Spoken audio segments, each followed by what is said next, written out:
Dragon avec 29 %, suivi de Sébastien Buemi qui en aura besoin aujourd'hui avec 27 % et Daniel Abt à 24 %. Pour l'instant, et ce sont vraiment les trois là, qui se détachent des autres. Alors voilà que et on pense que lors du deuxième relais à bord de la deuxième voiture, il s'agit de le faire au moment opportun. Et comme tu l'as dit, Bertrand, c'est pas seulement pour dépasser. Dans le cas de Di Grassi, on en a fait un choix, une utilisation très judicieuse hier. Oui, Evergne, lui, il l'avait hier, ne l'a pas utilisé parce qu'il attendait la bonne occasion, toute fin de course, être suffisamment près de Di Grassi pour peser sur le bouton et avoir ce surplus de puissance, et il n'a pas eu l'occasion. Allons-y avec la grille de départ. 3 points bonus pour Félix Rosenqvist qui a la position de tête. Sam Bird, son grand rival pour la 3e place au championnat, partira à ses côtés. En deuxième ligne, sur la première des deux, Techeetah. Jean-Éric Vergne. À ses côtés, le pilote d'expérience Nick Heidfeld. Sur l'autre, Mahindra. Voilà Lucas Di Grassi, le meneur au championnat, qui apparaît à la 5e place. Et en billet, à la 3e ligne, son coéquipier Daniel Abt. Voilà ce tir groupé des Abt Audi en 3e ligne. Le Français Tom Dillman, excellente qualification pour Venturi ce matin, 7e place. Nelson Piquet Jr. à la 8e place sera à ses côtés. Ils ont eu un tirage au sort favorable, eux, pour la pré-qualif, si vous voulez. Stéphane Sarrazin sur la 2e, Techeetah apparaît à la 9e place. À ses côtés, sur la première des deux Dragon de Jay Penske, Jérôme D'Ambrosio. On retrouve ensuite sur l'autre Virgin José Maria Lopez. À ses côtés sur la 2e Dragon, Loïc Duval. Voilà qu'apparaît maintenant Sébastien Buemi, 13e position pour Buemi. Mauvais tirage au sort. Il a été du premier groupe ce matin. Antonio Félix d'Acosta pour Andretti partira 14e. À la 15e place, Robin Freins sur la 2e voiture de Michael Andretti. Et à ses côtés, ou en différé, là, en billet, Oliver Turvey sera là. On retrouvera ensuite Mitch Evans sur Jaguar. À ses côtés, c'est Maro Engel sur la 2e Venturi. Et complètement en fond de peloton, on retrouve Adam Carroll. Et très, très loin, puisqu'il est frappé d'une série de pénalités et de sanctions, c'est Nicolas Prost qui, donc, part officiellement à la 20e place. La grille de départ vous était présentée par Mahindra. Tracteurs et véhicules utilitaires les plus robustes sur Terre. Rappelons la procédure, on avance de quelques mètres seulement. Il n'y a pas de tour de formation ou de pré-grille. Et après ça, la procédure est enclenchée. Et voilà qui est fait. Et comme c'est le cas depuis le début, le départ se fait à la suite d'un crescendo de rythme et de musique. Alors on est tout près donc du lancement de cette dernière course de la saison. Le championnat se joue dans quelques instants. La voiture de poursuite est prête en fond de grille. Voilà le rythme qui s'accélère. On a les premiers rouges. Et attention, les rouges s'éteignent et on roule à Montréal. Excellent départ pour Di Grassi qui s'en va se rabattre au centre. Buemi derrière un peu coincé et ça a très bien réussi pour Rosenqvist également. Et attention, c'est 2 de large. Vergne va résister. On entend des contacts, voilà. Et déjà, on voit beaucoup de contacts et on a vu Buemi se faire frapper au virage numéro 1. Exact. Alors, est-ce que Buemi a été frappé? Je crois que oui, dommage à l'arrière droit. Exact, de façon très exagérée, là. Il y a Sarrazin qui a été impliqué, entre autres. Oh! Je ne sais pas si les dommages vont gêner Buemi, mais à l'arrière droit, la pièce était chambranlante. Et ce qu'il faut noter, là, surtout à l'avant, c'est que Lucas Di Grassi a résisté. Lui, il a survécu à tout ça. Oh, Buemi des ennuis. Buemi des ennuis. Crevaison, peut-être. Ben, écoute, il a été frappé tellement fort au virage 1.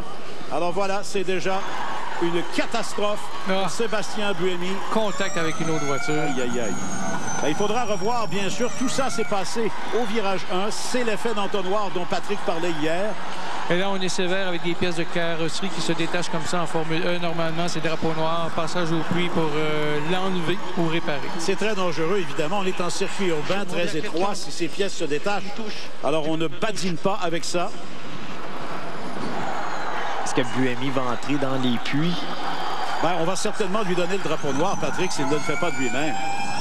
Parce que cette pièce-là traîne à l'arrière, elle est susceptible de se détacher et ça devient très dangereux. Alors voilà, le freinage est très intense. Et attention, Rosenqvist est attaqué là par Jean-Éric Vergne. Il est allé vraiment vers l'extérieur et Vergne lui-même est pris en chasse par Sam Bird. Alors là, vous avez des gens en appétit à l'avant. Nick Heidfeld est là aussi. Et on retrouve Dillman chez Venturi.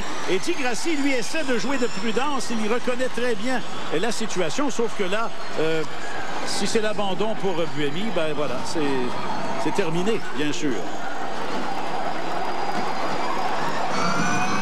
Eh ben, tout ça avec à peine 2 tours.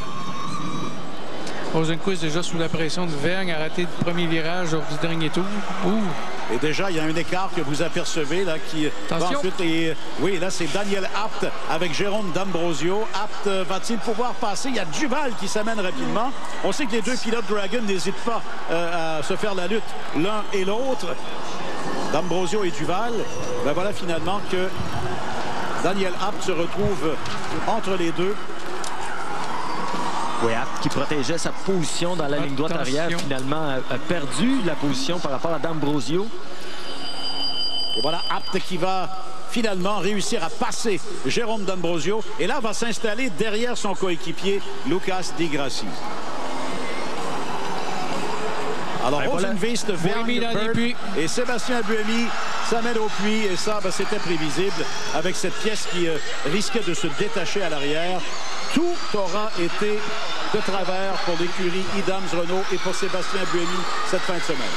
Oui, là où Buemi en avait le plus besoin ce week-end, malheureusement, ça a été un des week-ends les plus malchanceux qu'il aura connu cette saison-ci. Alors voilà, Buemi, donc ce long parcours qui le ramène devant son... devant le morceau de était son tombé. écurie. Ah, le morceau était tombé, on le relance. Voilà. Est-ce qu'il s'était rendu compte? Est-ce qu'il ne s'était pas rendu compte que la pièce était déjà tombée? Oui, ça serait arrêté au puits sans raison valable. La pièce était déjà partie. Tu as raison, Bertrand. Bon, alors évidemment, là, on a vu ce dommage visible. Est-ce qu'il y a d'autres dommages à la voiture? Ça, c'est on l'a remis en piste. Alors, il va, tiens, elle est là, cette pièce. Bon. Alors, on l'a ramené pour rien, finalement. Parce qu'on n'a pas vu d'indication de demande d'aller au puits de la part de la direction de piste. Non, on n'a pas eu, on n'a pas eu la mention de drapeau noir, donc qui force le retour au puits d'une voiture dont une pièce menace de se détacher.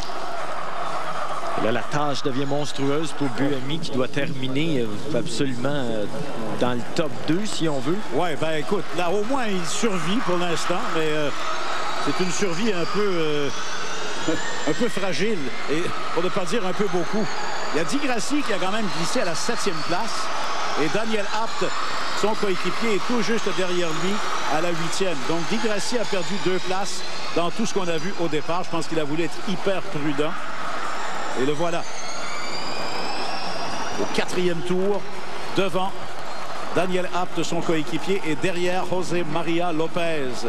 Rosenqvist, 8/10 d'avance sur Vergne. Bird est à 1 seconde et demie. Heidfeld à 2 secondes 6. Dillman à 3,4. López à 6,2 devant Di Grassi.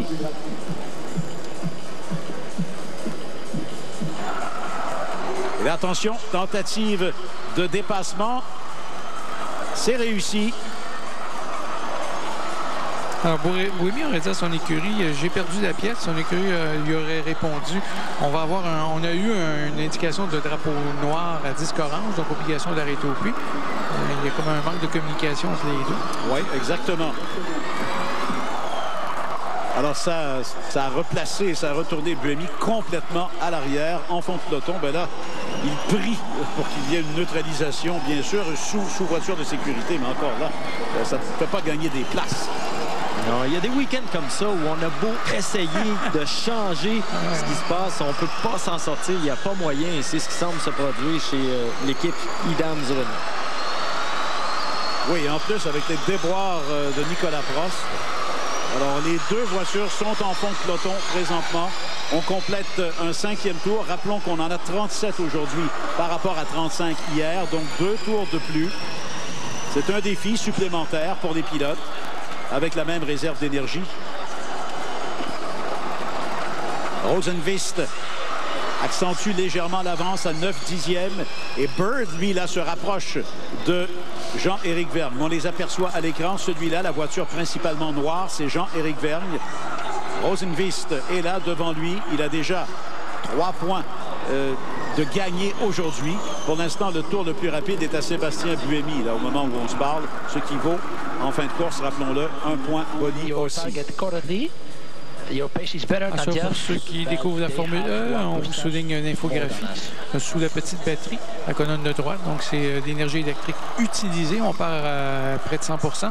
Lorsqu'on arrive à 3-4 %, il faut penser à aller au puits et changer de voiture. Surtout il est temps d'y aller. Et c'est pas rare de voir quand même un 3, 4, 5 % parfois entre un pilote et un autre. Alors, des fois, ça vous donne l'option d'un tour de plus. Ce qui peut être payant de temps à autre. Ouais, hier, on avait encore amplement d'énergie en fin d'épreuve à cause qu'on a eu 2 neutralisations. Ça l'a aidé beaucoup. Mais aujourd'hui, avec 2 tours de plus, il fait chaud aussi. Ouais. Donc, on va voir ce que ça donnera. Alors voilà cette fameuse chicane double. L'endroit vraiment névralgique. Enfin, le virage 1 est névralgique pour ce qu'il est. Mais là, on est limite lorsqu'on veut négocier avec une ligne droite ou presque droite les 2 portions de la chicane. Et voilà un autre tour complété par Sébastien Buemi. Alors pour l'instant, Buemi doit trouver tous les repères, toutes les ressources dont il est capable au niveau de sa confiance, au niveau de son moral. Voilà le tour le plus rapide maintenant qui appartient à Rosenqvist. 1:25,936. Rosenqvist a maintenant 1 seconde 0,17 d'avance sur Jean-Éric Vergne. Ouais, victoire de Rosenqvist à Berlin, ça mettait fin à une séquence de 12 victoires sur la piste des Renault et Abt. Donc ça fait du bien qu'on parlait d'un renouveau là, avec Mahindra et Tequita qui reviennent fort. Et c'était le premier nouveau vainqueur sur la piste en 2 ans. Alors ça fait du bien. Et ça fait du bien aussi de voir les Dillman, Lopez qui roulent à l'avant. Et hors caméra, Heidfeld est passé devant Bird. Oui, dépassement de Heidfeld, oui, au départ de Bird. Alors, on ne l'a pas vu. Espérons qu'on aura la reprise. Mais Nick Heidfeld est maintenant 3e, donc derrière Jean-Éric Vergne. Alors, Heidfeld, vous l'apercevez, la voiture rouge et blanche de Mahindra. Derrière, c'est la lutte entre Lopez et Dillman. Dillman 5e, Lopez 6e.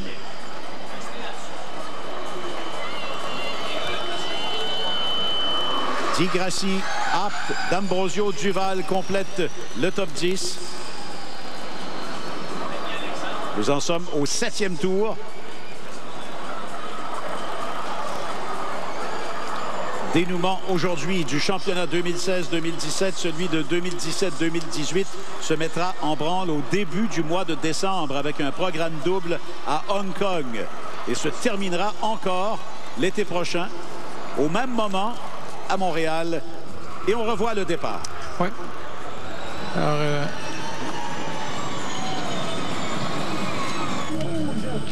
départ de Bird, peut-être un peu plus laborieux. Rosenqvist a réussi le sien. Et Di Grassi est allé se placer au centre, Patrick, dès le départ. Protéger sa position, mais pour Di Grassi... regarde Bird, c'est dans... Oui, exactement. Rosenqvist va se placer à l'intérieur, comme tu disais, pour bloquer tout le monde. Exactement. Et pour Di Grassi, l'enjeu est moins gros qu'il l'était en début d'épreuve avec Buemi à l'arrière. Déjà en arrière. Ça a passé serré, oui, malheureusement. Ouais, c'était Sarrazin. Abt avec Sarrazin. Ouais. Et ensuite, dans la foulée, je ne sais pas si on pourra revoir en isolé, on y reviendra, Patrick, à ma question. Je ne sais pas si on verra en isolé le contact avec Sébastien Buemi. Et voilà le déplacement de Heidfeld qu'on n'avait pas vu. C'est bien. Ouais. Pas trop de... Tu as peut-être surpris à cet endroit-là, virage 6? Ben oui, j'étais surpris aussi que Bird se fasse passer. Peut-être une erreur à la sortie du virage numéro 5. Virage très serré, très étroit. Bird s'est fait jouer le même tour par Rosenqvist au départ à New York lorsqu'il était en position de tête pour la 2e course. Il a fait un superbe dépassement à peu près semblable plus tard dans l'épreuve au même endroit. Alors, nous en sommes au 8e tour sur un total de 37. Félix Rosenqvist mène par 1 seconde 262 sur Jean-Éric Vergne, par 4 secondes 252 sur son coéquipier Nick Heidfeld. Sam Bird est quatrième à 5 secondes 745. Voilà les résultats du Fan Boost. Donc le résultat final, Lucas Di Grassi, Daniel Abt et Sébastien Buemi. Alors ça n'a pas changé. Les trois qui étaient en avance, c'est confirmé maintenant, pourront utiliser le Fan Boost lors du deuxième relais à bord de la deuxième voiture. Buemi est toujours dernier à 10 secondes de son coéquipier Nicolas Prost. 9e tour qui s'amorce. Restez avec nous, nous allons faire cette première pause en vous rappelant que vous regardez le E-Prix Hydro-Québec de Montréal en direct à l'antenne de RDS.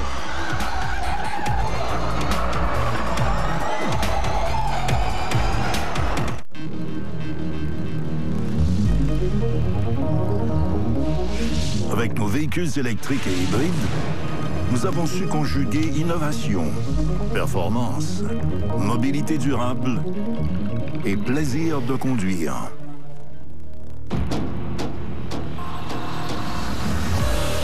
Découvrez les BMW i, les véhicules partenaires officiels de l'épreuve de Formule E de Montréal. Gagnant à vie revient avec une édition spéciale. Imaginez que chacune de ces balles est un lot de 100 000 $ qui revient chaque année pour toute la vie. Ça finira jamais de vous surprendre. Année après année après année. Même dans le futur. Aloha! Gagnant à vie, édition spéciale. Le billet qui vous offre la meilleure chance de devenir gagnant à vie.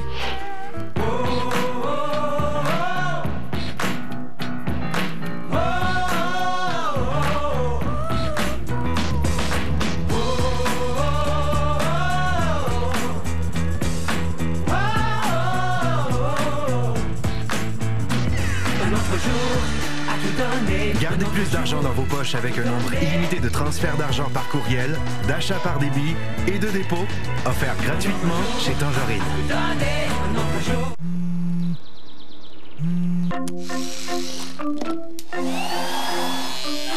Un petit geste tout simple d'une grande portée. La toute nouvelle Prius Prime est la seule hybride branchable fabriquée selon les critères de qualité Toyota. Avec un temps de charge très court et une autonomie de plus de 1000 km, c'est l'une des hybrides branchables les plus efficaces de sa catégorie. Eh bien, nous sommes de retour et on a amorcé le 10e tour sur un total de 37. Regardez le volant d'Hillman. Volant à gauche pour aller en ligne droite. Donc, sa direction a été touchée. Il a sûrement touché un muret dans une entrée de virage. Regardez là en ligne droite. Ça, c'est Bird derrière Heidfeld. Bird, pardon. Oui, alors écoutez, on comprend maintenant que Bird a peut-être... a vraiment eu un contact qu'on n'a pas vu.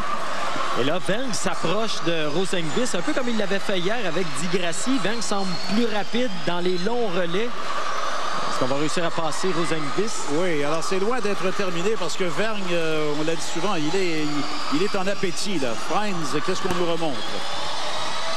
Ah ben, on nous remontre toute cette série là, de ce carambolage, littéralement, au virage 1 au départ. Et là, on a vu Buemi au moment où il s'est fait toucher. Un par d'Acosta. Bon, alors, Buemi qui avait déjà des griefs hier contre l'une des voitures de Michael Andretti. Est-ce que Vergne essaie de pousser Rosenqvist à la faute? On sait qu'il a touché un mur hier. Il a abîmé une suspension. Il a reculé au classement. En tout cas, c'est une superbe lutte à laquelle on assiste. Et malgré un volant un peu tordu, là, Bird en met plein la vue dans les rétroviseurs à Nick Heidfeld. Et derrière, belle bagarre entre Lopez et Dillman. Lopez est 6e, Dillman est 5e. Et on a par la suite les deux Abt, dont Lucas Di Grassi. Les réserves d'énergie sont à peu près semblables pour tout le monde, sauf pour Maro Engel, qui est déjà à une réserve d'à peine 37 %. Rosenqvist commence à piloter en regardant les rétros. Oui, et ce petit dérapage a presque provoqué le contact. J'ai l'impression que si on a une bonne sortie ici du côté de Vergne, Est-ce qu'on va essayer dans le virage numéro 3? C'est large à l'entrée. Patrick, quand on est devant, est-ce qu'il y a un remède miracle pour éviter de tomber dans le piège ou de ne pas s'en faire? C'est toujours très difficile parce que tu dois quand même surveiller où il va plonger à l'intérieur, mais tu veux garder les yeux à l'avant pour te concentrer sur le circuit. Tu es toujours plus rapide quand tu fais en sorte, mais dans une situation comme ça, c'est toujours plus difficile. Puis la personne qui est derrière, comme Vergne, a le beau jeu en ce moment. Donc, ça prend un niveau de concentration absolu et c'est pas évident parce qu'on est à chaud, là, on est en performance. Oui, exactement. Puis le but, c'est d'emplir les miroirs de Rosenqvist pour justement qu'il continue à regarder dans ceux-ci. Et ce qui devait arriver est sur le point d'arriver, c'est-à-dire que Nicolas Prost a ralenti et ralenti pour que le 10 secondes d'avance qu'il avait sur Buemi fonde littéralement. Et là, Buemi va gagner une place. Éventuellement, voilà qui est fait aux dépens de son coéquipier Nicolas Prost. Alors c'est 19 au lieu de 20. On est bien loin de ce qu'on souhaiterait, bien sûr, dans le cas de Sébastien Buemi. Évidemment, on commence à compter les points à la 10e position, donc c'est à peu près, c'est là où on veut aller, même encore là, monter jusqu'à l'avant du peloton. Par contre, on peut avoir des neutralisations comme hier, des changements imprévisibles, ça sera difficile pour nous. Et oui, là, Bird a tenté d'aller surprendre Heidfeld à l'intérieur et ça a déstabilisé Heidfeld et ça permet à Lopez de passer Dillman dans la foulée. Alors ça, Lopez a été très éveillé là pour apercevoir l'option qu'il avait. Et c'est Heidfeld qui peine maintenant à contenir Sam Bird. Ouais. Bird, j'ai l'impression que c'est ajusté à son volant. Il a peut-être regardé la Grand Prix de Formule 1 ce matin, Bertrand. Il a vu que Vettel a gagné avec un volant semblable. 13e tour, 33% de réserve pour le meneur Rosenqvist. Certains en ont 35. Et voilà, c'est fait. Bird! Oui. Et un dépassement vraiment sans équivoque. Très bien réussi par Sam Bird par la gauche. Et le voilà maintenant sur le podium. On est encore bien loin du drapeau à damier cependant. Sam Bird, double gagnant à Brooklyn il y a 2 semaines. Et voilà comment ça s'est fait. Alors Rosenqvist, Vergne et Bird. Ouais, Bird a pris d'énergie par exemple. Il est à 28 contre 32 pour Vergne. Ça, c'est une grande différence. Oui, surtout que l'épreuve est plus longue de 2 tours aujourd'hui. On doit en être conscient. Tu as tout à fait raison. Et pour l'instant, pas de neutralisation. Alors, ça ne vient pas aider la consommation. Rosenqvist. Et Heidfeld était revenu... c'est Lopez. Ah non, il est pourchassé par Lopez, mes excuses. Alors c'est ça, c'est Bird, Heidfeld et l'autre Virgin, Lopez, José Maria Lopez, qui à son tour est à la chasse de Nick Heidfeld. Et Heidfeld, lui, à 28 un peu moins de réserve que d'autres. Alors il est peut-être un peu coincé, lui aussi, dans sa possibilité de se défendre. Dillman est 6e. Di Grassi, et voilà, c'est fait. Donc, Heidfeld ne s'obstine pas, va laisser le passage à José Maria Lopez. Alors, on a maintenant Rosenqvist, Vergne et les 2 Virgin de Bird et de Lopez. Bizarre à Heidfeld, ça va passer presque facilement au même endroit. Oui, exactement. Je me demande si Heidfeld ne va pas d'une stratégie peut-être un peu différente ou il semble un peu plus lent là, en mode course, si on veut. Est-ce qu'on va essayer d'allonger l'arrêt au puits de 1 tour? Il était déjà un peu en dessous des autres au niveau de sa réserve d'énergie électrique. Voilà le 15e tour qui commence. Rosenqvist, lui, c'est pas compliqué. C'est comme ça depuis le début. Il aperçoit que du noir dans ses rétroviseurs. Les couleurs de la Techita de Jean-Éric Vergne. Sam Bird et José Maria Lopez vont suivre ensuite au virage 1. Heidfeld, Dillman, Di Grassi, App, D'Ambrosio et Engel. Buemi, toujours 19e. Il a encore 4 secondes à rattraper s'il veut rejoindre Adam Carroll. Et ensuite 2 autres de plus pour rejoindre Mitch Evans. Alors voilà les réserves. Bird, 20% seulement. Alors c'est vraiment celui qui consomme beaucoup. Engel et Piquet Junior sont à peu près au même niveau. Bird qui pousse beaucoup en première partie d'épreuve. Ça va certainement lui coûter en deuxième partie.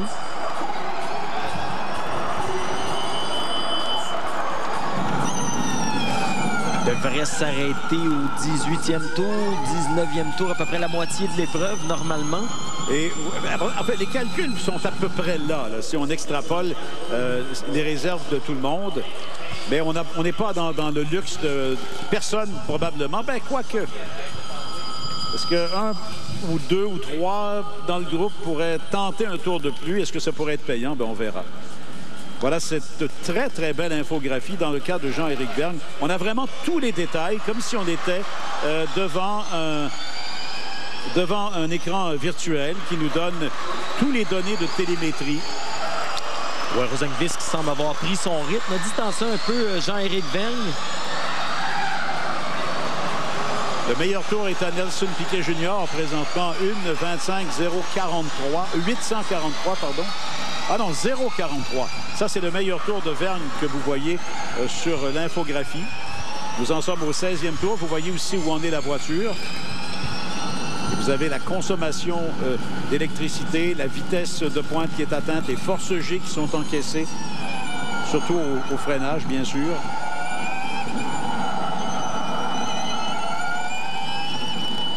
Et là, Rosenqvist prend ses distances sérieusement. J'ai l'impression que Vergne, il va peut-être pour sauver un peu plus d'énergie. Justement, on voit qu'il n'y a pas de neutralisation jusqu'à présent. On fait l'épingle avant la ligne droite, juste avant la chicane.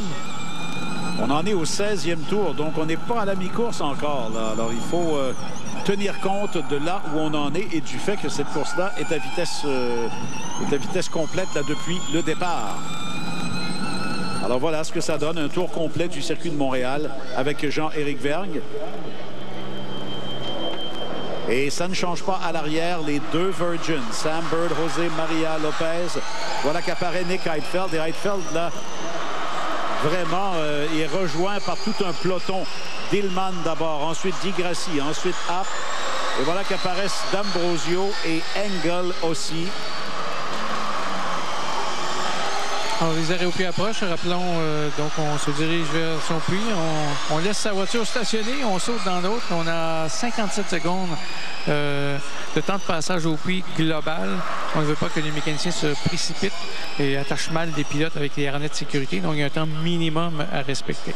Et parce que les arrêts au puits, Bertrand, sont appréciés en général en sport automobile, question de stratégie, question parfois de nous donner un dénouement dans la course, on se demande si on ne peut pas trouver une façon à l'an 5, là où on n'aura qu'une seule voiture pour faire toute l'épreuve, si on ne trouvera pas une façon d'obliger un arrêt là, pour une raison quelconque. Alors, il y a encore 2 ans là, pour jongler avec le règlement sportif. Oui, exactement. Il y avait eu une discussion. On disait que possiblement un arrêt, celui qui arrête plus longtemps aurait plus d'énergie que celui qui arrête moins longtemps, donc serait plus en arrière lorsqu'il repartirait, mais aurait un peu plus de puissance. Donc, est-ce que ce sera le cas? On verra lorsque la 5e saison arrivera. Et pour l'an prochain, rappelons que les règlements ne changeront pas beaucoup. On permettra cependant un accroissement de 10 kW de la réserve d'énergie, de la consommation d'énergie. Alors, ça commence au 18e tour, effectivement. Alors, certains vont rentrer, d'autres vont poursuivre. Attention, là, c'est Daniel Abt qui en a plein les bras avec Jérôme D'Ambrosio. Et devant, c'est Lucas Di Grassi. Alors, Abt doit jouer un peu comme écran de sûreté, là, derrière son coéquipier. Alors, Engel et Piquet Junior sont les deux qui se sont arrêtés prématurément. On cherche à profiter peut-être d'un arrêt hâtif. Alors qu'on aperçoit Sarrazin derrière Duval. C'est une belle remontée de Sarrazin qui a été impliqué dans l'incident du départ.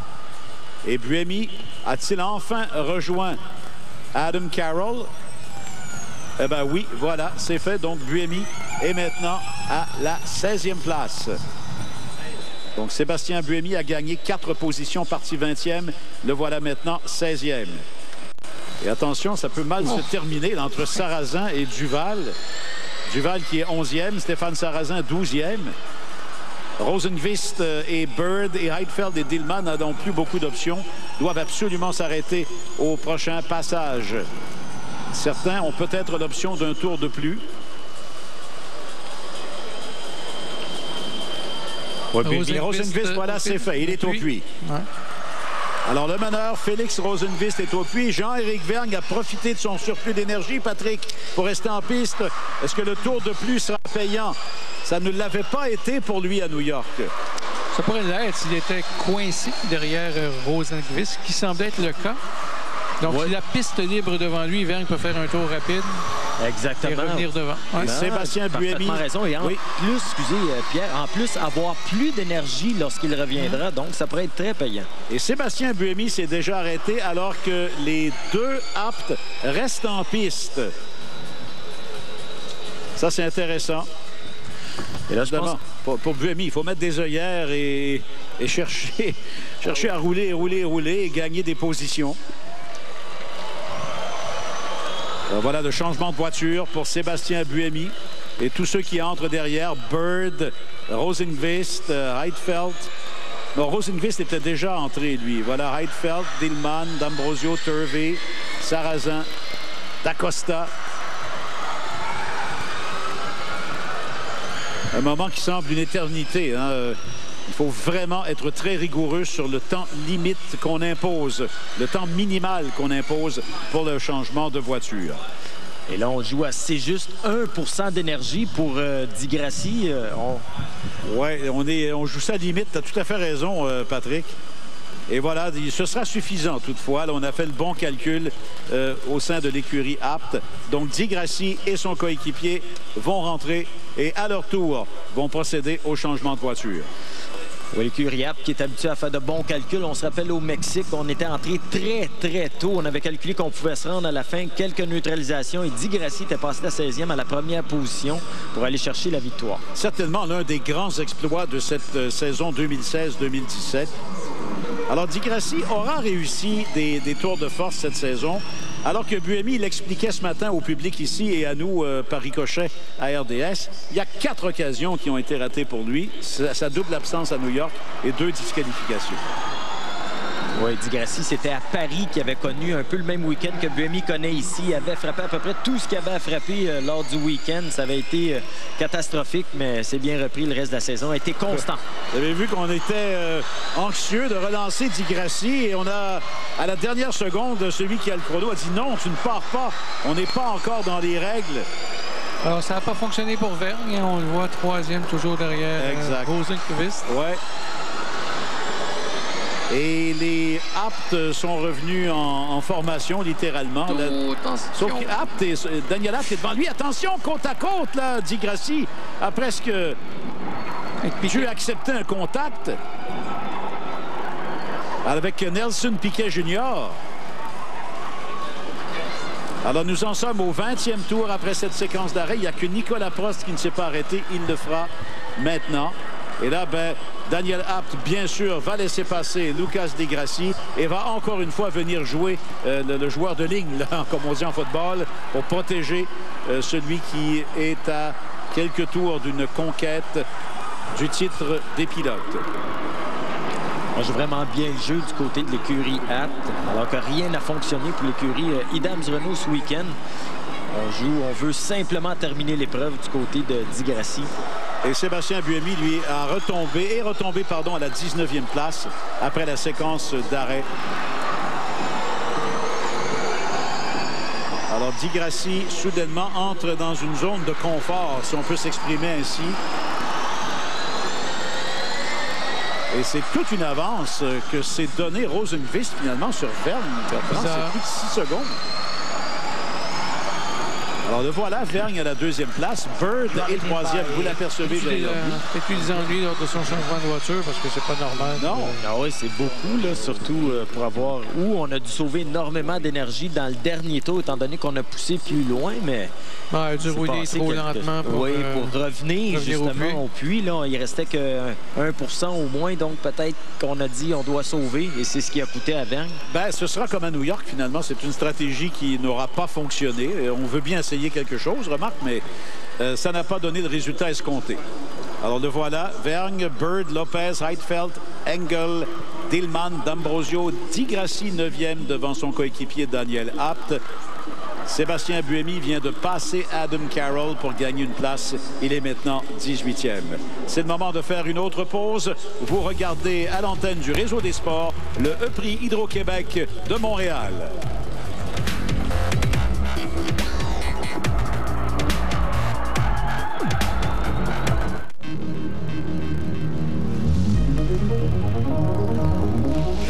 Avec nos véhicules électriques et hybrides, nous avons su conjuguer innovation, performance, mobilité durable et plaisir de conduire.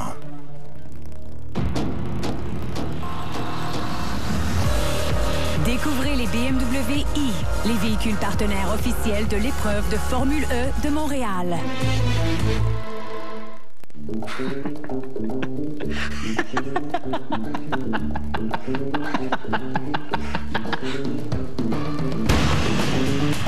Joue dès maintenant sur PokerStars.net, le plus grand site de poker au monde.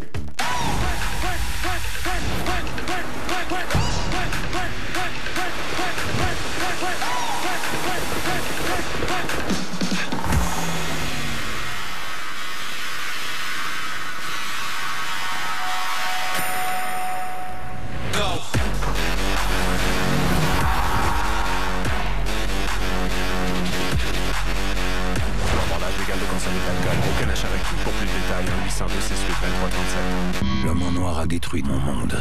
Aussi longtemps qu'il régnera, la Terre sera menacée. Affronte-moi! Me voilà. Allez! La tour sombre des vendredis. Bonjour. Bonjour. Bienvenue. Vous êtes ici à Tremblant pour faire l'expérience du Chevrolet Equinox Nouvelle Génération 2018. Vous êtes partant? Ouais. Oui. Il y a les sièges chauffants et ventilés. Je me sens comme dans une limousine. La vision périphérique. Oh! Oh! Wow. On est rendu là. Le toit ouvrant panoramique. Pas besoin de TV pour les enfants avec ça. Le haillon main libre. Ah, wow, c'est grand. Et la transmission intégrale est en option sur tous les modèles. Plus de limite, là. On peut aller n'importe où. En ville, dans la nature. Le meilleur des deux mondes, en fait. L'Equinox de Nouvelle Génération, c'est l'équilibre parfait entre design et utilité. 23e tour sur 37. Rosenqvist mène devant Jean-Éric Vergne. Vergne a rétréci l'écart, Bertrand. Il a gagné 2 secondes, là. Et Alain Prost, réussit à sourire quand même. Écoutez, ça a été une bonne saison dans l'ensemble et tout un parcours jusqu'ici pour l'écurie Idams-Renault dès le début de ce championnat il y a 3 ans. Buemi a établi beaucoup de records. 6 victoires en une saison, 7 saisons-ci. Donc, pour lui, ça fut une saison pratiquement parfaite. Hein. Malheureusement, à Berlin, on en a parlé, la disqualification. Et puis, manquer l'épreuve de New York, on le sait que ça l'a coûté beaucoup. On ne peut pas se permettre ça. C'est un championnat qui s'en vient de plus en plus compétitif. Et malheureusement, ça va lui coûter plus qu'on pensait, peut-être. Compétitif, Patrick, tu as raison. Parce que quand on regarde à l'avant aujourd'hui, Mahindra, qui est la 3e écurie là jusqu'à maintenant, quand on regarde où en est Techeetah, en pleine évolution. Chez Virgin, avec l'appui de Citroën et DS, la division électrique, c'est extrêmement sérieux également. Alors, voilà, j'ai hâte de voir où on en sera au mois de décembre, au début de l'an 4. Oui, moi aussi, alors que BMW va prendre les rênes de l'équipe Andretti aussi. Audi qui va prendre les rênes de l'équipe Abt. Et attention, Di Grassi là, est vraiment tout près de Jérôme D'Ambrosio devant. Et Di Grassi va finir par se sortir de là en doublant D'Ambrosio. Di Grassi s'en permet un peu plus. Buemi est 17e. Buemi doit terminer absolument. Même si Di Grassi ne termine pas, je crois que c'est dans les 2 premiers, Bertrand. Il y a 26 secondes à rattraper et tous les pilotes qui sont devant. Alors faites le calcul. C'est assez impossible, merci. Et voilà maintenant Daniel Abt qui, à son tour, va passer Jérôme D'Ambrosio. Alors Abt maintenant 9e. D'Ambrosio glisse à la 10e place. 3 secondes 7 maintenant l'avance de Rosenqvist sur Vergne. Bird, lui, a une avance confortable sur son coéquipier. Une avance de 4 secondes sur José Maria Lopez. C'est beaucoup plus serré derrière. Oui, j'aimerais voir l'énergie entre Vergne et Rosenqvist, justement. Pour cette remontée... Ni l'un ni l'autre n'a le fan boost, disons-le. Cependant, on a donc Buemi, Di Grassi et Abt. Et quand le fan boost sera utilisé, vous le verrez à l'écran. Voilà Buemi dans une position de gagner maintenant aux dépens de Nelson Piquet. 25 tours sur 37. 25e, en fait, sur 37. 3 secondes 3 maintenant, Vergne derrière Rosenqvist. Est-ce qu'il va encore nous faire le coup de remonter tranquillement et de venir pousser le meneur à la fin de l'épreuve? Il nous a donné tout un spectacle hier, en tout cas, Jean-Éric Vergne. Alors, les voilà les réserves dont tu parlais. C'est 4 par rapport à Rosenqvist pour Vergne et 5 par rapport à Bird. Alors, peut-être à la fin, ça peut être payant, ça, Patrick. Oui, ça pourrait faire la différence à la fin. C'est là peut-être que le tour extra de Vergne va tomber payant. C'est en fin d'épreuve, donc on a un tour pratiquement de moins d'utiliser du côté de Vergne. Et un autre 3 dixièmes retranché par Vergne derrière Rosenqvist. Alors, c'est intéressant de voir cette remontée. Je pense que Vergne gère très bien l'avantage qu'il aura, là. Et là, est-ce que c'est Prost dans les puits? Oui, ça semble immobilisé. Ah oui, exactement. Nicolas Prost, tu as tout à fait raison. Donc, Nicolas Prost dans les puits. Vraiment, quelle horreur cette fin de semaine, hein, pour cette équipe. Voilà le meilleur tour maintenant qui appartient à José María Lopez. Rappelons, 1 point boni pour le meilleur tour. Rosenqvist, 2 secondes 6 maintenant à l'avance. Une avance qui était de plus de 6 secondes il y a quelques tours à peine et maintenant de 2 secondes 5 seulement devant Jean-Éric Vergne. On revoit Dillman et Engel, ou Engel et Dillman en séquence, et Lucas Di Grassi tout près des 2 Venturi. Di Grassi à la 8e place derrière Tom Dillman. Oui, avec Daniel Abt qui suit et protège Di Grassi toujours. Oui, il n'y a pas d'agresseur. Cependant, immédiatement derrière Daniel Abt, à 1 seconde de retard, il y a D'Ambrosio, mais D'Ambrosio a été un petit peu largué. Là. 2 secondes 2 maintenant, l'avance de Rosenqvist sur Vergne. Alors, 2,229. Et on n'en est qu'au 26e tour sur un total de 37. Et on va certainement donner les informations en ce sens à Rosenqvist. Moins de 2 secondes, en fait, exactement 2 secondes maintenant et quelques millièmes. Ouais, moi, ce que j'aimerais voir, c'est si Vergne réussit à aller chercher. On va le voir justement. On a encore de l'avance du côté de l'énergie pour Vergne. 4 %. Là, si on réussit à aller chercher Rosenqvist et en fin d'épreuve, on est encore en avance de 4 %, ça va tomber intéressant. Et vraiment, Di Grassi veut montrer qu'il se bat, qu'il est agressif, cherche à passer Dillman. Il faut dire que Maro Engel retient un peu le peloton, là. Alors, Engel est là, Di Grassi en a assez. Il va vouloir passer Dillman, c'est fait. Et c'est un endroit où il semble très à l'aise pour dépasser Di Grassi. Ça fait quelques fois qu'il le fait à cet endroit. 1 seconde 6 seulement maintenant, le retard de Vergne derrière Rosenqvist. Eh bien. Et Lopez remonte, lui, sur son coéquipier Bird. Il n'y a plus qu'une seconde, même pas, une demi-seconde seulement. Alors que Buemi en est maintenant à la 15e place et sur le point de doubler, sur le point, pas immédiatement, mais capable de rattraper Mitch Evans et Oliver Turvey. Ce serait pour la 13e place dans le cas de Turvey.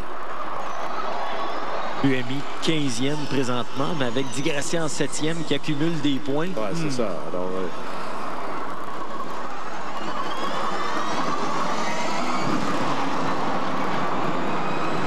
Vergne est à 58 %, donc il y a toujours ce 4 % favorable pour lui et 5 par rapport à Bird.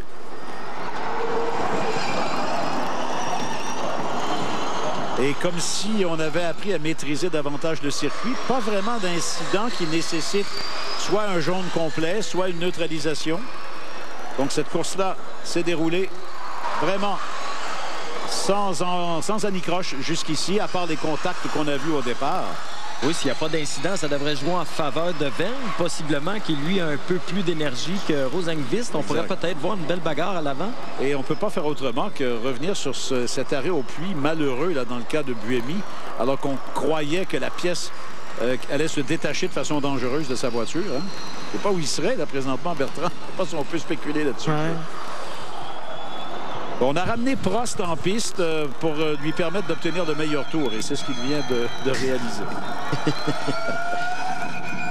Écoutez, Vergne, c'est moins d'1 seconde maintenant derrière Rosenqvist. Et Di Grassi, lui, est très impatient derrière Engel. Il est très, très impatient, comme vous le voyez. À certains endroits, on est tout près du contact. Oui, évidemment, moins de pression pour Di Grassi. On va tenter plus de risques, hein, je crois. Je pense qu'il veut se montrer digne de son titre. Essayer de finir le plus haut possible. Pas y aller à l'épargne. Et regardez où on en est. C'est une demi-seconde maintenant, Vergne derrière Rosenqvist. Alors voilà donc... Oh, c'est pas fait, loin de là. C'est Engel tout droit. Alors, Di Grassi l'a vraiment poussé à la faute. Et ça lui fait perdre 2 places à Maro Engel. Eh ben, Di Grassi, comme tu l'as dit, Bertrand, aura un peu plus de lustre dans sa conquête. Et Vergne est passé. Ouais. Vergne a passé Rosenqvist. Alors, ça aussi, ça a été fait là, à l'abri des caméras. On suivait ce qui se passait dans le cas de Engel. Jean-Éric Vergne mène et va-t-il remporter enfin une première victoire en Formule E et une victoire qui serait extraordinaire pour cette écurie Techeetah. Alors, est-ce que ce fameux 4% de différence explique que Rosenqvist se retrouve obligé d'être prudent dans sa consommation? Oui, reste. Il faut avoir la reprise pour voir si c'est ça ou une erreur de pilotage de Rosenqvist. Oui, il reste encore 8 tours là, tout de même d'ici la fin de l'épreuve.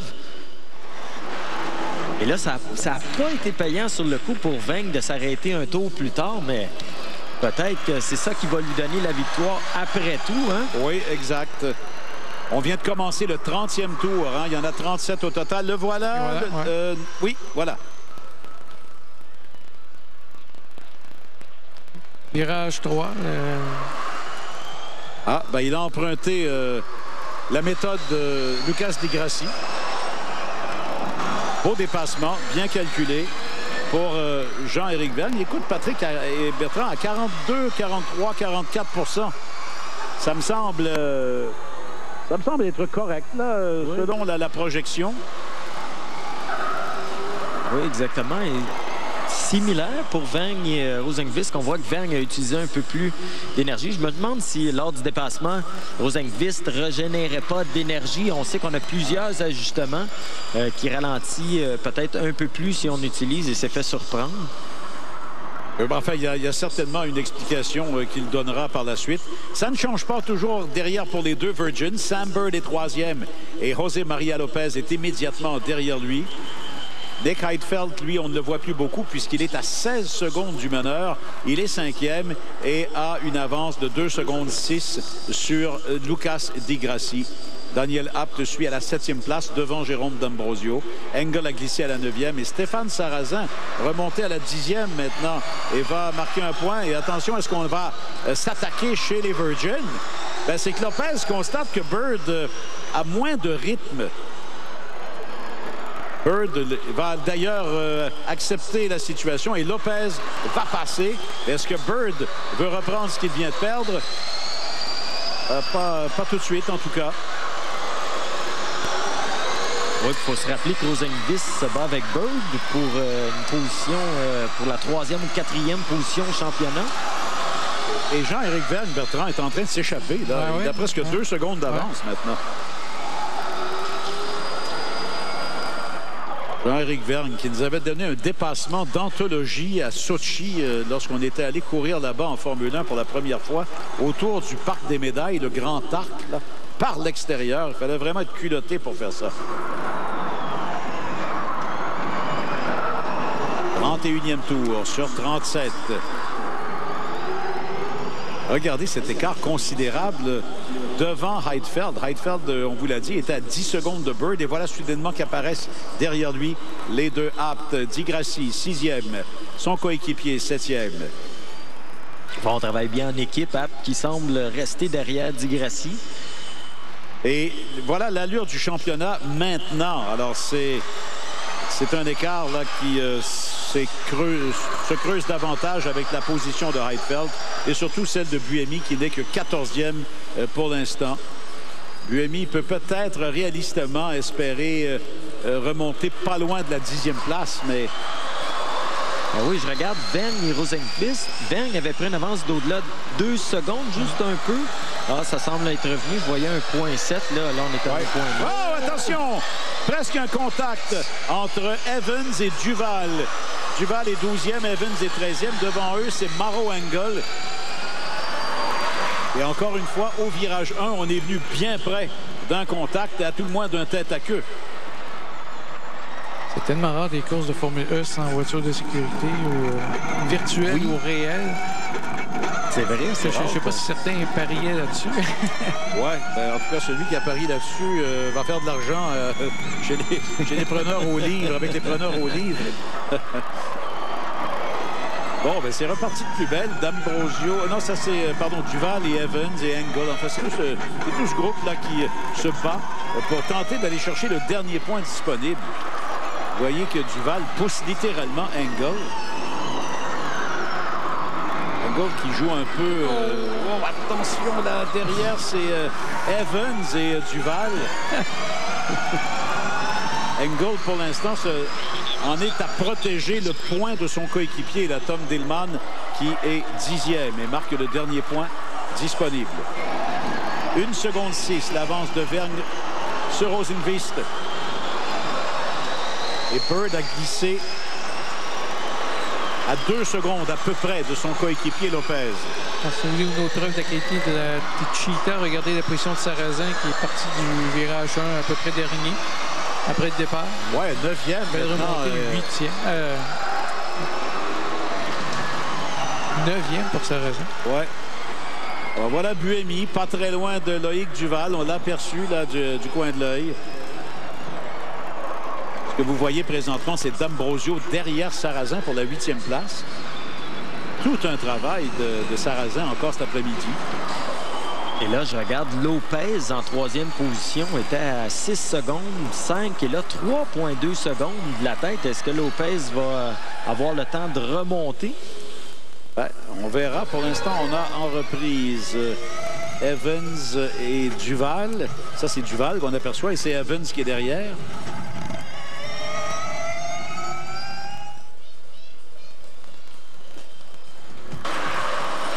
Et est-ce qu'il y a eu un léger contact entre les deux? Non, on a réussi à éviter le pire. Et derrière ceux-là, ben, c'est Sébastien Buemi qu'on aperçoit. Donc Buemi derrière Duval. Buemi peut peut-être espérer la 11e ou la 10e place. Mais le problème, c'est que Dillman est quand même assez loin du groupe là, duquel fait partie Buemi. Et Vergne a maintenant 2 secondes 5 d'avance sur Rosenqvist. Lopez est à 2 secondes 9, lui. Alors Lopez, vous le voyez, collé à la Mahindra de Félix Rosenqvist. Et là, Rosenqvist est peut-être en voie de perdre sa 2e place sur le podium. On a eu d'énergie, en lui surchauffe. Vergne a fait 4 fois 2e cette année. C'est assez frustrant. Ben oui. Ben là, il est plus proche que jamais, Bertrand, d'un premier titre.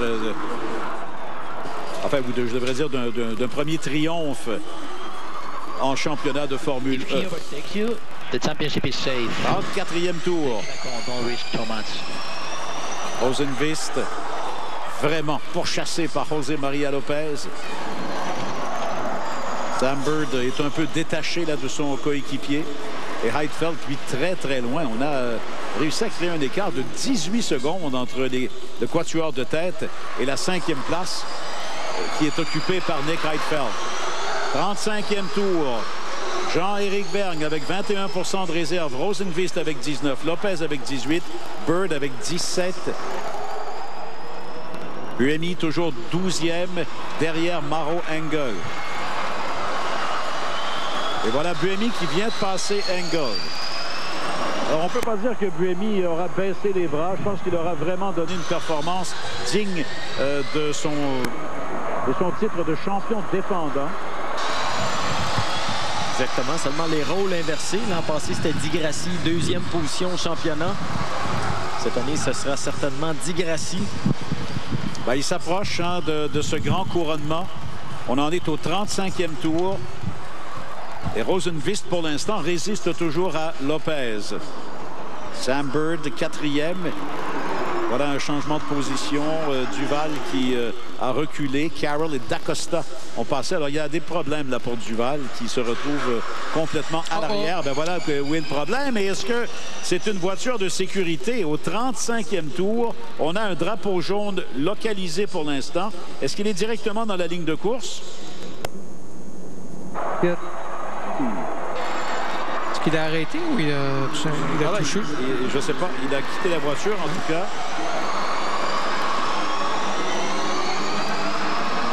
Alors, Loïc Duval. En virage 3. Oh! Ah, voilà. oui. L'arrière est allé frapper le muret. Et c'est pas mal dans la ligne de course. Maintenant, là où on en est dans l'épreuve... des roues avant gauche complètement... suspension cassée. Ben, on va peut-être... J'espère qu'on va terminer sous le drapeau jaune. Localisé, les pilotes voient c'est où. C'est ça. On va laisser la voiture là peut-être pour 2 tours, le temps de terminer l'épreuve. Sauf que ça donne encore plus de marge de manœuvre à Jean-Éric Vergne. Évidemment, il faut faire attention à cet endroit-là. On ne peut pas pousser, on ne peut pas conduire de façon trop audacieuse. Alors, Jean-Éric Vergne se rapproche vraiment sérieusement d'une première victoire en carrière devant Félix Rosenqvist qu'on aperçoit. Et derrière, il y a toujours Lopez derrière Rosenqvist. Et Lopez a reculé un petit peu là, derrière Rosenqvist. Bird est 4e, Heidfeld est 5e. Et Buemi est revenu à la 12e place, derrière Evans et Dillman. Oh, puis on parlait d'énergie, ça semble bien pour tout le monde. Ouais. Et c'est le dernier tour donc qui est amorcé. Un dernier tour fort intéressant dans la mesure où Jean-Éric Vergne est près d'une première victoire, dans la mesure où Lucas Di Grassi est à quelques mètres d'un titre qu'il va savourer parce qu'il commençait pas mal à avoir l'étiquette de 2e là ou de vice-champion. Ben là, il pourra s'en débarrasser de cette étiquette et dans quelques instants savourer la conquête. Pour l'instant, c'est Jean-Éric Vergne qui fait le tour d'honneur. C'est lui qui mène tout le peloton pour le dernier tour. Rosenqvist se rapproche, mais pas suffisamment. Alors, Vergne doit, comme on dit, marcher sur des œufs. Di Grassi, lui, j'aimerais connaître son état d'esprit. Il doit être vraiment euphorique présentement. Je ne sais pas s'il est capable d'apprécier, de réaliser tout ce qui se passe présentement pour lui dans sa carrière. Alors voilà donc le dernier secteur qui va bientôt s'amorcer. Jean-Éric Vergne, qui n'est pas menacé par Félix Rosenqvist, va négocier la chicane. Le dernier piège est vraiment bien réussi et Jean-Éric Vergne s'amène au drapeau à damier et remporte une première victoire en carrière. Jean-Éric Vergne remporte la 2e épreuve de Montréal devant Félix Rosenqvist, José María Lopez. Sam Bird va terminer 4e. Et ensuite, il faut attendre et être patient pour voir le passage de Nick Heidfeld. Et Daniel Abt va passer Lucas Di Grassi. Et Lucas Di Grassi, en terminant 7e et avec la 12e place présentement de Sébastien Buemi, Lucas Di Grassi, champion de la saison 2016-2017 de Formule E. Et Lucas Di Grassi va devant le gradin numéro 1, va saluer la foule sur un circuit qu'il a dit adorer dès ses premiers tours de roue. Un très beau geste sportif et de respect envers la foule de la part de Lucas Di Grassi. Beau week-end pour l'écurie Audi Abt, hein, pratiquement parfait. Pas la victoire aujourd'hui, mais excellent week-end. Et dans le cas de Sébastien Buemi, ben, on pourra remonter le courant, comme on dit, et voir où les opportunités ont été ratées. Donnons-lui quand même une excellente note pour son comportement en piste aujourd'hui. Il aurait pu baisser les bras et pas du tout. Buemi n'est pas fait de la sorte. On va tenter d'entendre la réaction de Di Grassi. Je pense qu'il est très ému là présentement.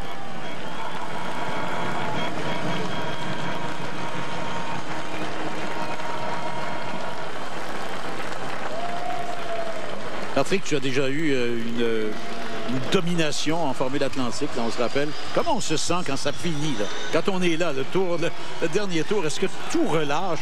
En fait, raconte-nous ça. Exactement. Surtout dans son cas, on savait que Buemi avait plus de chance. Donc, on terminait ou pas l'épreuve. Le dernier tour devait être certainement très émotionnel pour Di Grassi. On entend qui mentionnait qu'il avait travaillé longuement pour en arriver à remporter un championnat. Et la consécration pour lui cette année, mais écoute, c'est incroyable. Il a fait 3e première saison, 2e et 1er cette saison-ci. Ben, on a toujours été prêt chez Abt. On a toujours été dans le coup. C'est que Buemi et l'écurie Idams-Renault ont été dominants à des moments importants lors des 2 premières saisons. Oui, Di Grassi disait, j'ai beau me débattre, je me bats contre une très, très bonne écurie Idams-Renault. Écoutez, il a eu sa première pole à sa 3e saison cette année et il disait, ça vous prouve que j'ai pas la meilleure voiture pour me battre. Il a un peu raison quand même. Et voilà, Abt a progressé. Et on a pu se battre vraiment à l'avant du peloton, Idams-Renault et Abt, jusqu'à en venir à des rivalités un peu intenses en piste, on l'a vu hier. Oui, exactement. Mais Buemi, c'était un moment en fin de semaine. Son accident en essai samedi matin. Sinon, il serait probablement champion. Ça a été l'effet boule de neige ou l'effet domino, en fait. Là, par en essai, c'était même pas en qualif. En essai, on est supposé se garder un petit rythme, un petit chain, c'est ça. Et voilà, tout a basculé avec un moment. Oui, parce que s'il peut utiliser les 2 voitures en toute quiétude pour la première des 2 courses, il y a de bonnes chances que, comme tu l'as dit, ce soit lui qui soit consacré présentement. Il aurait pu gérer, mais bon. Ah oui, tu as parfaitement raison. C'est ce moment-là qui a causé la disqualification par la suite. Oui, mais vous deux, vous dites souvent, en sport automobile, il n'y a rien d'absolu. Tout est relatif par rapport aux autres. Donc, dans le cas de Lucas Di Grassi, il dit, c'est à mon tour maintenant de profiter de circonstances. Alors voilà, c'est... Et Buemi, écoutez, on s'assoit, on y songe. 2 disqualifications, 2 courses manquées par absence. Ah ouais. Moins 4 résultats sur 12. On peut pas... C'est le tiers. C'est le tiers de la saison. Le tiers de la saison. Oui, exactement. On efface. Alors. Oui. Si Buemi avait été à New York, probablement que ça n'aurait pas tellement changé le fait que Di Grassi avait été chercher une victoire hier. Donc, chapeau à lui et eux pour une excellente saison. Et ce qu'il y a d'intéressant maintenant, messieurs, c'est qu'on sait qu'il n'y aura plus ces conflits là, dont vous parlez dans un premier temps. Et dans un deuxième temps, c'est que là, il n'y a plus qu'une ou 2 écuries. Là. Tout le monde s'amène à la fête. Et la victoire de Jean-Éric Vergne, elle est extrêmement forte de messages et de symboles là, pour l'avenir. Oui, on en a vu donc Mahindra, une première victoire cette saison. Vergne qui termine bien. Bird avec Virgin qui termine bien. Comme tu dis, Pierre, on a hâte au mois de décembre. Le 2 et le 3, si je ne m'abuse, là, au calendrier, le doublé à Hong Kong. Et voilà les célébrations qui, évidemment, sont assez explosives dans le cas de Lucas Di Grassi. Un autre pilote brésilien qui ajoute son nom à un livre d'histoire bien garni, toutes disciplines confondues. On peut remonter à Emerson Fittipaldi, pas seulement en Formule 1, mais en IndyCar également. Ayrton Senna, enfin plusieurs autres. Bref, voilà que Lucas Di Grassi ajoute son nom. Et Jean-Éric Vergne, lui, va pouvoir enfin célébrer une première victoire. Il a dit, il aime tellement Montréal en plus, il aura cette première victoire dans les rues de Montréal. Bravo à Jean-Éric Vergne, c'est bien mérité pour lui. Et bravo à l'écurie Techeetah qui a fait des pas de géant cette saison. Un choix stratégique d'aller chercher la motorisation Renault. On sait que c'était l'an passé la meilleure motorisation, au moins égale cette année avec les autres. Alors, un très bon choix. Au lieu de tenter de faire son propre groupe propulseur, on a fait cette entente technique qui a été payante. Alors, on a beaucoup de choses, bien sûr, à cette... L'autodrome de Saint-Eustache, la 12e épreuve de la série NASCAR Pinty's.